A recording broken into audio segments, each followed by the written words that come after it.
ভালোবাসা তো যুগে যুগে একই, ভালোবাসার কন্টেন্ট একই হবে। আগে মানে ভালোবাসার বহিঃপ্রকাশ এক এক সময় এক এক রকম। তো ভালোবাসা দিবসের সেই জন্য কন্টেন্টগুলো একই টাইপের হয়ে থাকে। তারপরও আমি বলবো যে বিভিন্ন বয়সের হয়তো গল্প হয় আজকাল। আগে যে এখন যে ভেরিয়েশন নাই তা না, এখন অনেক ভেরিয়েশন আছে। বিশেষ করে কিছু মানুষ তো ক্লোজ আপ যে কাছে আসার গল্প তার জন্য অপেক্ষা করে থাকে। আর এখন অনেক ইউটিউব চ্যানেল আছে, তার জন্য বিশেষ বিশেষ নাটক হয়। অনেক জুটি তৈরি হয়ে গেছে, তাদের জন্য অপেক্ষা করে থাকে। আর আমি যেরকম বলবো যে গত বছর আমি মাছরাঙা টেলিভিশনের জন্য যে কাজটি করেছিলাম, আমি এবং নাইম দুজনে মিলে সেলিব্রিটি কাপলদেরকে নিয়ে, সেটার একটা ভিন্ন রকম আইডিয়া ছিল বলেই আসলে একসাথে কাজ করা। আমি আর নাইম তো সাধারণত একসাথে মানে ইচ্ছা করেই কাজ করি না, যে একটু এক্সক্লুসিভ থাকতে চাই, কারণ বাস্তবের জুটি পর্দায় সেভাবে আসতে চাই না। তো তারপরও কাজটা করার পেছনে যেটা ছিল যে সবার কিন্তু একটা ব্যক্তিগত গল্পগুলো জানার আগ্রহ থাকে। প্রত্যেকটা যাদেরকে আমরা চিনি তাদের ভালোবাসার গল্পগুলো জানার আগ্রহ থাকে। তো সেইভাবেই গত বছর আমরা 60 জন সেলিব্রিটি কাপলের সাথে কাজ করেছিলাম। এবার আরও 7টা আপনাদের খুবই পছন্দের সেলিব্রিটি কাপলদের সাথেই তাদের ভালোবাসার গল্প শেয়ার করব, তাদের ভালোবাসার কিচেনের গল্প শেয়ার করব। আমার মনে হয় যে দর্শকদের এবারও ভালো লাগবে।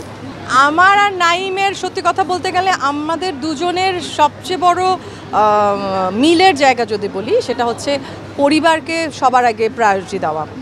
কাজ তো প্রায়োরিটি থাকেই, সেই সাথে আমরা দুজনই মনে করি যে পরিবারের জন্য আলাদা সময় থাকা দরকার। তো বিশেষ দিনগুলোতে আমরা একেবারেই শুটিং করি না। তারপরও এবার করতে হয়েছে। আমাদের দুজনের বিবাহবার্ষিকী ছিল 14ই জানুয়ারি। সেদিন যেহেতু দুজন একসাথে কাজ করেছি, সেই জন্যই আসলে রাজি হয়ে গেছিলাম, কারণ স্টুডিও পাওয়ার একটা ব্যাপার ছিল, টানা শুটিং ছিল।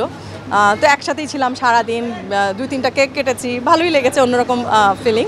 তবে ভালোবাসা দিবসে যেটা হয় যে আমরা পয়লা ফাল্গুনটা আসলে বেশি পালন করতে ভালোবাসি দুজনই।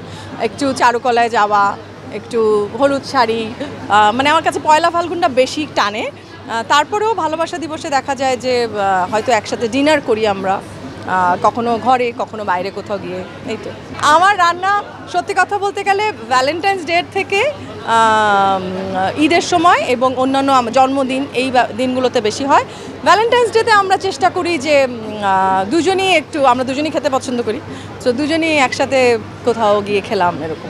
না, অবশ্যই না, মানে জেলাস তো একদমই হয় না, অবশ্যই অনেক ভালো লাগে। এটা আমার মনে হয় যে প্রত্যেক বলবো যে স্বামী স্ত্রীর মধ্যে এই জিনিসটা, স্বামীর যদি বলবো যে অনেক বেশি ভালো করে, উন্নতি হয়, কোনো একটা ভালো সংবাদ হয়, সেটা যেরকম স্ত্রী খুশি হয়, ঠিক তেমনিভাবে স্ত্রীরও আমার মনে হয় যে কোনো ভালো কিছু হলে, ভালো কাজ আসলে, যে কোনো সাকসেসেই আসলে হাজব্যান্ড খুশি হয়। এটাই আসলে পারস্পরিক বোঝাপড়া এবং দুজনের প্রতি দুজনের রেসপেক্ট।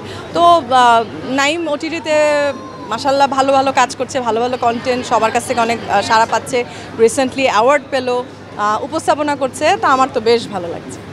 শেষ প্রশ্ন, নাইম ভাইকে কি দিতে যাচ্ছেন এই ভালোবাসা গিফট? সেটা একটু সিক্রেট থাক, এখনই যদি জানিয়ে দিই তাহলে তো জেনেই গেল, তাই না? একটু সিক্রেট থাকুক। এই মাত্র তো মুভি দেখে বেরোলাম, আজকে একদমই ছুটির দিন, শুক্রবার। জাস্ট সামনে ভালোবাসা দিবস আসছে, সেটার একটা গত বছর করেছিলাম রাঁধুনি ভালোবাসার কিচেন, সেটার আরেকটা সিজনের কাজ আমরা করলাম আমি এবং নাইম দুজনে মিলে একসাথে টানা বেশ কয়েকদিন শুটিং ছিল এফডিসিতে। তারপর আমার একটি ধারাবাহিক যাচ্ছে হাউস হাজব্যান্ড, সেটার শুটিং করলাম ফরিদুল হাসানের, কায়সার আহমেদের গোলমাল, সেটারও শুটিং শেষ করলাম।